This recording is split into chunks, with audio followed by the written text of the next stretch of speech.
Depuis la publication de notre vidéo sur le drone malien abattu par l'armée algérienne, les réactions ont fusé de toutes parts. Certains contestent nos informations, affirmant que nous nous serions trompés sur le type d'appareil impliqué. D'autres vont encore plus loin, nous accusant carrément de manipulation sous prétexte que le drone se serait écrasé du côté malien, insinuant ainsi qu'il n'aurait jamais violé l'espace aérien algérien. Soyons clairs. Cette question mérite d'être posée.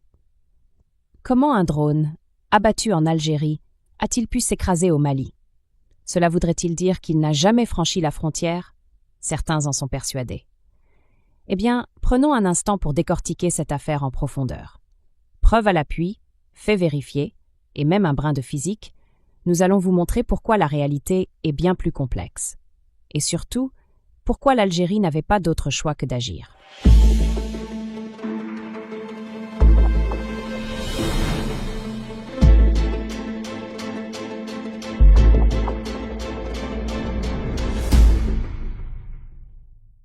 Bienvenue sur CNM+, la chaîne qui ne cherche ni le buzz facile, ni les raccourcis sensationnalistes, mais qui s'attache à décrypter l'actualité avec rigueur et objectivité. Aujourd'hui, nous allons répondre point par point aux critiques et apporter des précisions cruciales sur un sujet qui fait débat. Depuis la publication de notre vidéo, plusieurs commentaires ont remis en question l'identification du drone abattu. Certains affirment qu'il ne s'agissait pas d'un Bayraktar TB2, comme nous l'avions initialement supposé. Sur ce point, nous faisons preuve d'honnêteté intellectuelle. Un doute subsistait sur le modèle exact de l'appareil. Cependant, une chose est indiscutable.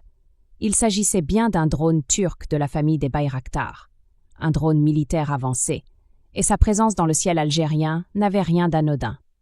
Et la question centrale n'est pas tant de savoir s'il s'agit d'un TB2 ou d'un Akinci, mais plutôt les implications stratégiques derrière son utilisation.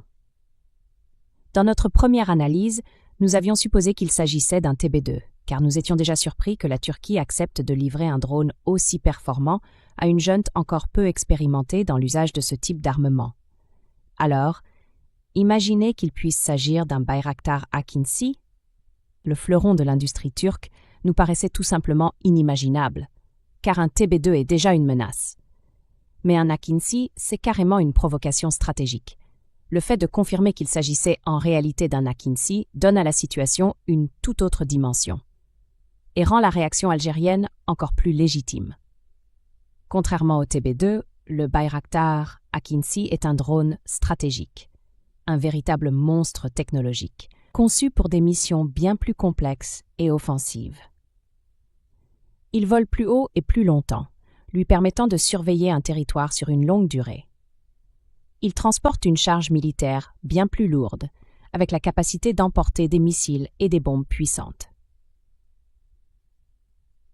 Il est équipé de systèmes avancés de guerre électronique et d'intelligence artificielle. Il peut tirer des missiles de croisière, frappant des cibles à des centaines de kilomètres. Sa présence aux portes de l'Algérie n'était donc pas un incident, c'était une provocation majeure. Ce drone n'a pas simplement survolé la frontière une fois par erreur.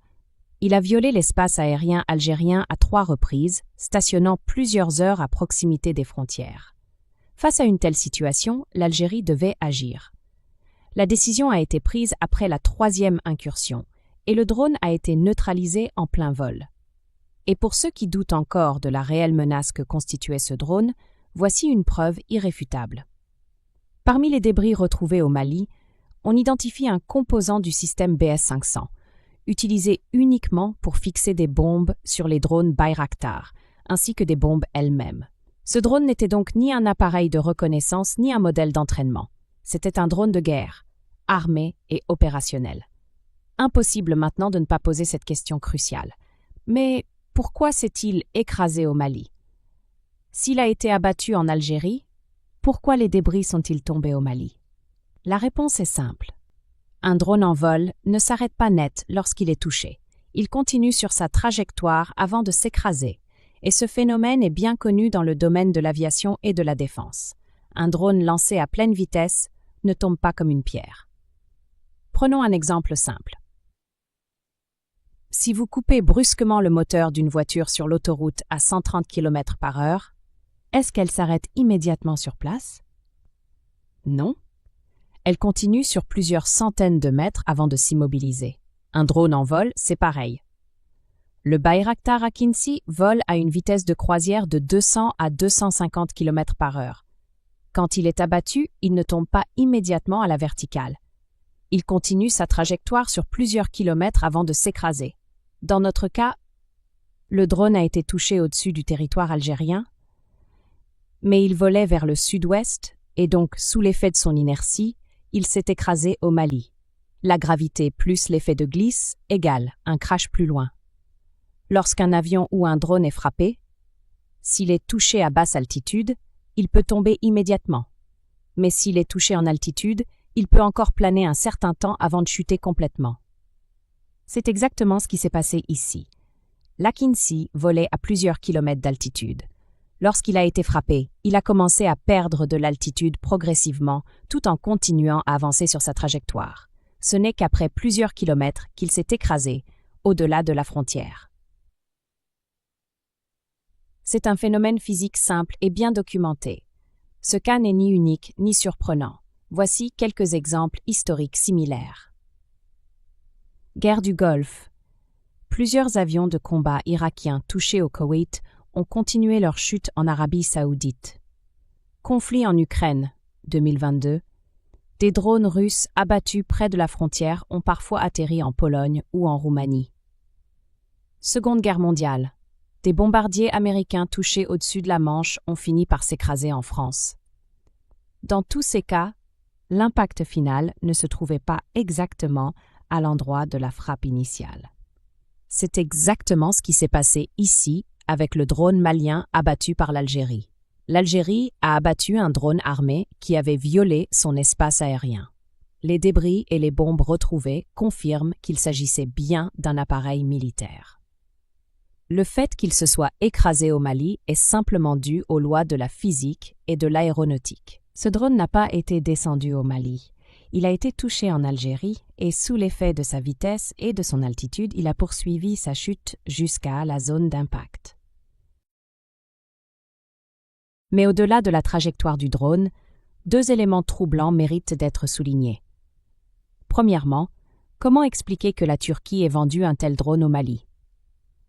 Un Bayraktar Akinci n'est pas un simple drone tactique. C'est une machine de guerre avancée, capable de mener des frappes stratégiques. La junte malienne, qui peine déjà à sécuriser son propre territoire, a-t-elle réellement besoin d'un drone aussi sophistiqué?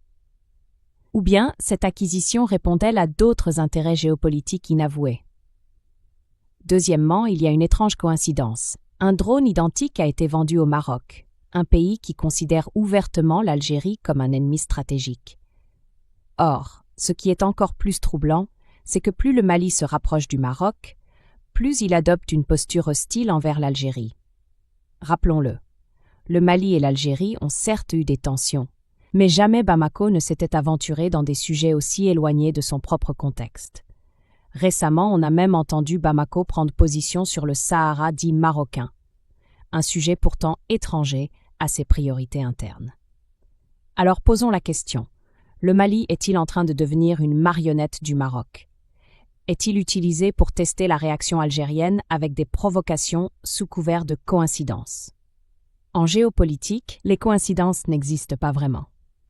Merci à vous pour votre fidélité, votre confiance et vos nombreux likes et abonnements. CNM+ continue de grandir grâce à vous. Et chaque clic, chaque partage, chaque commentaire nous rapproche un peu plus de la vérité. CNM+, le décryptage au service de la vérité.